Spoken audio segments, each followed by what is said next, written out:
obviously not Italy, but it's another trip and another chance for the team to sort of build some of that camaraderie, isn't it?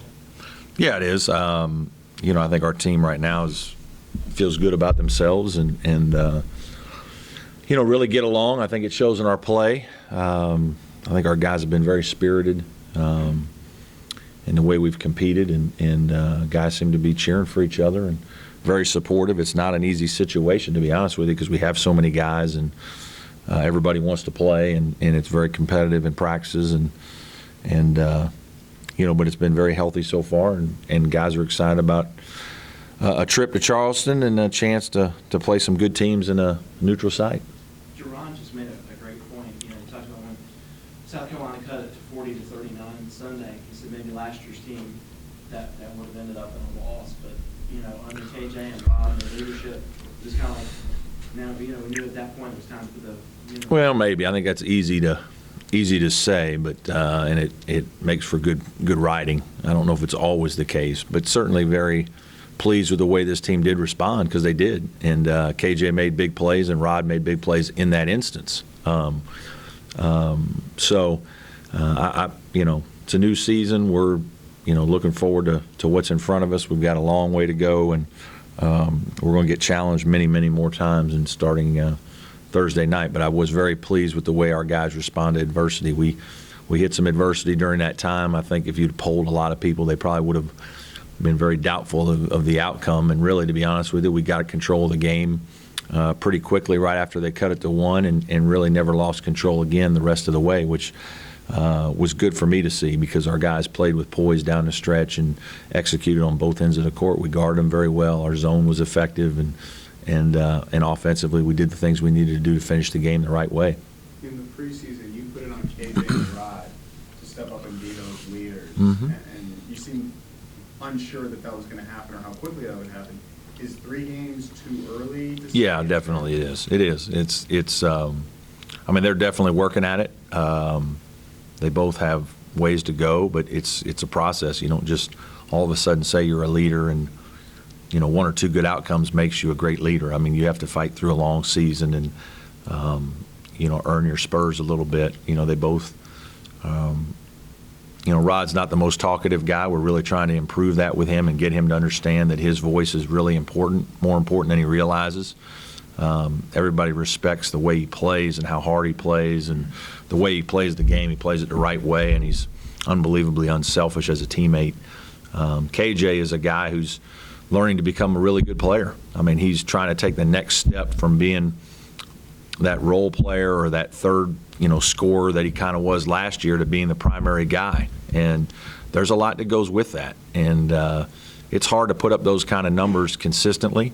And then it's hard to put up those kind of numbers and then help everybody else every night too, like everybody wants you to do. So certainly both guys performed tremendously well in the last game. And when they play at that high a level, we have a much better chance to compete. We need them to play well to beat really good teams, and that's going to be part of the formula. Is it comforting to know that because there are no seniors on this team, those 2 guys are going to be your leaders for the next 2 years, and so you've got a little more time to develop them in that area? It will. I haven't had the luxury of really having that since I've been the coach here. It's like the 2 oldest players, the 2 best players on the team have been seniors every year and kind of left. And in all honesty, it's a little abnormal. You would think it's the normal situation that you run into, but it really hasn't been, in my experience. You usually have a sophomore or a junior that's a really good player and maybe has some leadership qualities, and guys on the team kind of respect him and listen to him. And I just haven't had that situation. We've kind of had 2 older guys, whether it's DeMontez and Jure, whether it's Andre and Tanner when it was kind of their turn, then Milt and Devin when it was their turn, and then the next year it's always like we got to start back over again a little bit. And it's been a little problematic because of that. Every guy has been every year I should say, everybody's been a little bit reluctant in some way. Maybe the easiest year was the first year because DeMontez was kind of, in some ways, I think DeMontez was probably somewhat of a leader as a junior, and then having him back, even though, he hadn't played for me, he had a leadership role, and in the eyes of his team, he was a leader. And I think so. Once he and I hit it off very well, it made it really easy for us to just fall in lockstep and the players on the team to fall in lockstep from that. Kind of won Jure over after that and got Jure to play at a level and play harder than he probably had been playing in some ways. He became more productive, and then that team just rolled. Andre and Tanner, it took them a little while. They were a little reluctant, not to just be vocal and say the right things, but to go out on the court and play like a leader and a good player is supposed to play. It took those guys half a season to kind of feel comfortable as the team's best players and to feel like, hey, it's my turn to take the big shots. I want the big shots. And then last year's guys were more, contribute with their production, maybe not as good leadership-wise in terms of rallying the troops. And maybe some of that was just because of the age differential and some different things and not having the ball and being post players. So it's been a different situation every year for me, and it will be nice one year, hopefully next year, to have a situation where you've got two of your better players that have been leaders in the program back for another season. Can you tell us about Temple? Team better than their start. They've lost to two good, mid-major plus teams in Kent State and Towson. They're both going to do very well in their respective leagues. Watching them on film, they're not as deep as they probably would like to be. They're probably 8 deep, but I like their starters. Will Cummings at point guard is really fast, can score, split ball screens. Just he's a problem. And then inside, their big kid Anthony Lee is very good, tremendous left-handed post player who can score with his back to the basket. He'll be the first true post man that probably makes low post moves consistently on you. South Carolina hurt us with boards and plays around the basket, but it wasn't just throw it to the block and then him having guys make moves. He can do that. And then they've got some shooters. Pepper and DeCozy on the wing can make some shots. I think, they're a team that lost their best player last year, and so they're still a little bit trying to figure out what's the best way to play completely. Probably helped them that they've had have a week or close to a week between their last game and our game. Fran Dunphy's a terrific coach, and he'll get these guys going in the right direction, and they play very smart, great spacing on offense. It'll be a good one. What do you get out of the preseason tournaments that prepare you for the league slate as far as different Just stuff? good competition. You usually play very good competition in these events. Neutral court games, so it feels like a road game in all honesty most of the time. It's it doesn't feel like a home game at all, and as neutral as it is, it just feels like both teams are playing on the road in most instances. Hopefully we'll have enough Clemson people there that it'll feel a little bit more like a home game for us, but I think you're playing good people that will test you in a lot of different ways, and you have very short preparation. You have 1-day turnarounds and 2-day turnarounds to try to get ready to play really good teams. And hopefully, if you're advancing and doing well in the ACC tournament, it's a similar type of format. You put Landry on notice Sunday. What's your take on that? Does he have, another shot? Yeah, he has a shot. We're not giving up on a guy because he's gotten some bad breaks in some ways. I think in his mind he feels he's a little immature, and so he feels like it's everything's unlucky to him right now. He's getting kind of, some guys will get beat on penetration. He comes over to help and he gets a foul, and he's fighting down low and scrambling for a rebound with their two guys down low, and he gets called for holding. And you go back and look at the tape, and some of it is true. It's he's trying to make a good play. He's just competing, and he's finding his way into trouble, but I think some of it's mental too. I think, lucky things happen to people that work hard, and he's got to have a little bit more of a positive attitude about things. He's got to quit having a pity party about certain things when things don't go well. He's got to be mature enough to. You got to have a fighter's mentality, and he's got to learn to fight a little bit better, and that'll come with some experience. He had a spirited practice yesterday. We actually practiced some yesterday and got after some things, and he did better. But we need him out on the court. We just need his size and length. He's 6'10" or 11 and 250 pounds, and he's long. And having him on the court makes a difference just because of how big he is in terms of the space that he takes up. Is it safe to say, though, the way you were able to mix the 4 big guys with their minutes and that, that's, at least for the time being, something Yeah, there'll be a lot of guys playing. There'll be, I don't know that anybody on our team in those positions right now has played well enough consistently to pull ahead to where they're going to be a 30-minute player. I think, Emi and Jerron, pretty much are going to split the minutes at the 4 spot right now, and neither one of them is really capable of playing 30 minutes in a game. They're not physically ready, and for different reasons. And the big guys inside, it just kind of depends. City doesn't know enough to play more than X amount of minutes, but he rebounds when he's in there.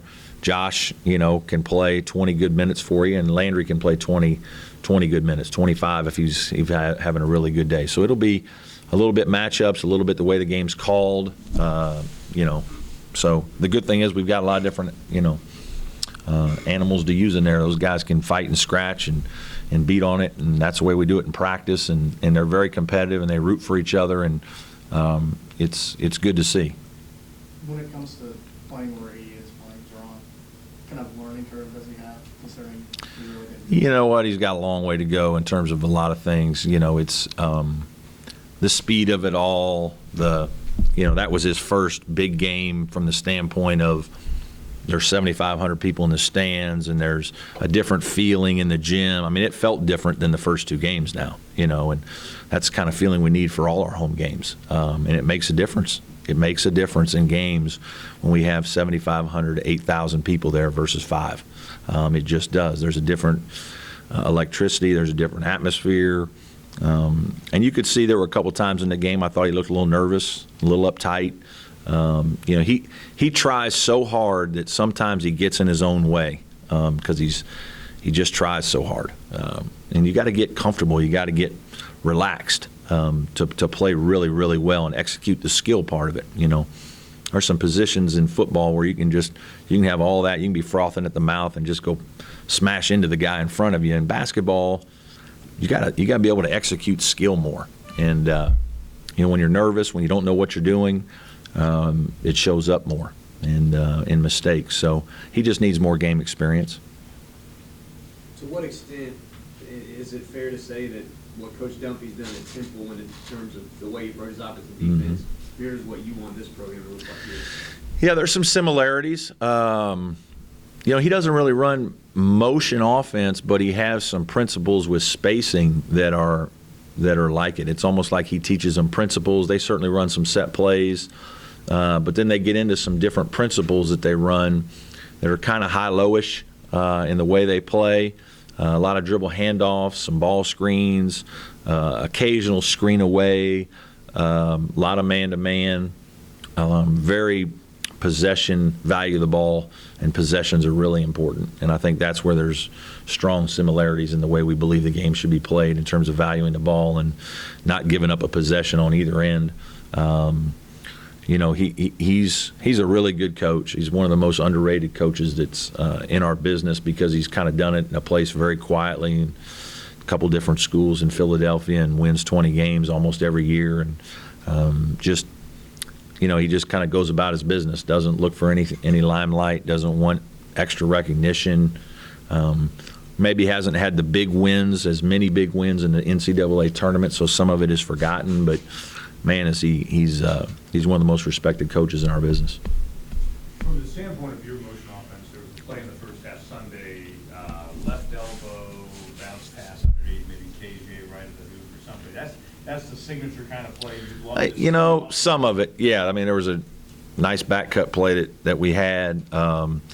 It's a combination, and at Clemson now, we don't screen quite as much as maybe we did when I was in the Midwest and more of the traditional,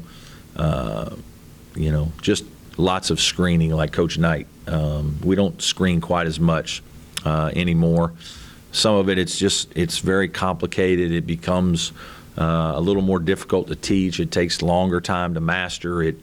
And then some of it's just simplifying things and playing with better spacing and trying to be a little more spaced and a little more driving, maybe a little less precise in screening. And, we've also added some more ball screen stuff than maybe, and that's a little bit easier. And some guys are built better for that kind of offense. So it's kind of a hybrid at times. Sometimes we'll go pure motion where you will see possessions of a lot of screening and cutting, and then if you watch us other times, you'll see where we maybe don't screen at all and we're just playing out of space and maybe ball screening only. So, it's kind of a mixture, and at times we use both just based on what we think's best for the game. With this group, though, would you like to get it to where several times down the court you're able to kind of backdoor some people? Yeah, we'd love to, and certainly that it's all predicated by how the defense is playing. Some teams are more on the line, up the line, like South Carolina, where back cuts are available more often because it is difficult to make passes. And other teams like Virginia are in the pack,